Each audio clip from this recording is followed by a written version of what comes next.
I'm not Christian. I'm spiritual. I remember saying those words many times in my life. As I approached the age of 60 and looked back, I remember reciting that for over 40 years. The New Age movement said it was necessary to have a personal mantra. That was mine. I was a Christian for a short time. Having been born again at age 13, I enjoyed the fun-loving activities full of life and love for Christ. It distracted me from the adultery and lying that was happening under the steeple. But by 17, I was much wiser and smarter, so I stopped believing all the silly stories and the Christian sales pitch and labeled myself an agnostic. Essentially, I went from believer to skeptic, from Christ-centric to self-actualizing. Had atheism not been an underground ideology in the 1970s, I might have joined up with them, or maybe not. I was aware of a spark of something inside me, but the word agnostic sounded grown up. The problem with sparks is they smolder. I joined the Marine Corps at the end of the Vietnam War and was fortunate to travel to exotic, safe places and allowed to explore. My excursions were to Shinto and Buddhist temples and shrines. The religion was beguiling. I learned meditation and self-circumspection. I was taught that all life was about suffering, that each of us is given the opportunity to be good or bad. When we die, if we were good, we are reborn as a more advanced person. If we were bad, we return in a less significant role so that we could learn those lessons again. Good intent and good deed led to future happiness. Bad deeds led to future suffering. The wheel of life is a simple concept, but I didn't believe that all life was suffering. The spark inside me knew only love, so I stopped pretending to be a Buddhist. Upon leaving the Marine Corps in the 1990s, I arrived smack in the middle of California's spiritual movement where all things are New Age. I tried almost all of them. I learned to read chakras, how to see people's auras.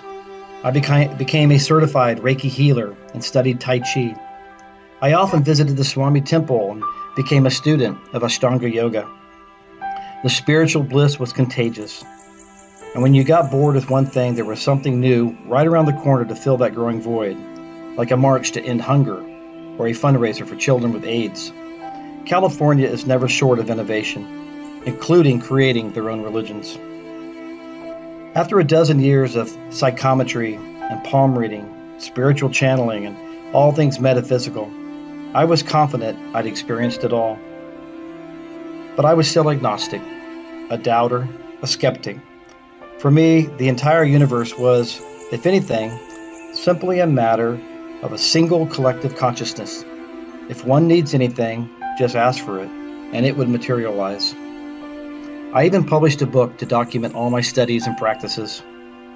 It's a user's guide for making wishes, very Californian. Yet, after 12 years of fumbling through all that spirituality, I knew I remained unfulfilled. It was time to look at the Indian religions. Indian cosmology is fascinating. There are answers for all questions, and the religious and cultural underpinnings have an oral tradition that existed long before Christianity. I carefully read the great religious books like the Mahabharata and the writings of Patanjali. To help me better understand the ancient language, I learned to read Sanskrit. When I was finally ready to dive into the Ganges, I took a spiritual pilgrimage to India. I was certain I would find what I was looking for. Varanasi is a 6,000-year-old city that rests on the Mamaga, as they call the Ganges River. I quickly made use of my learning. I made offerings at the Shiva temple, fed milk to the elephant god Ganesh, sang kirtan in the Hanuman temple, and meditated on the banks of the river near the burning vats. But nothing happened. That spark I had been carrying for nearly 40 years was still only smoldering. I packed up my beads and went home. Perhaps I was atheist after all. Not long after returning home, I found myself in a relationship with a Christian woman. She kept that stuff to herself, but in the spirit of relationship building, I decided to join her at church one Sunday. Football season was over, so I had nothing better to do. That's when I discovered how patient God can be. After 40 years not daring to darken the doors of any church, Christ still welcomed me home. No bolts of lightning, no fireworks, but that smoldering spark began to glow. I found myself returning week after week. Somehow, 4 years later, I've become a lay leader in that church and entered the seminary to become a pastor. If I was asked what one thing caused my transformation, I would have to say it was simply time. Over 4 decades, I test drove nearly every religion and subconsciously checked them off one by one. I also discovered that indeed we are sinners, including those adulterers and gossips I called hypocrites those many years ago. I now know that God never left me, and I don't think I ever really quit God.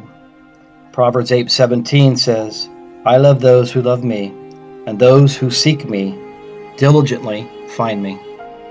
Amen.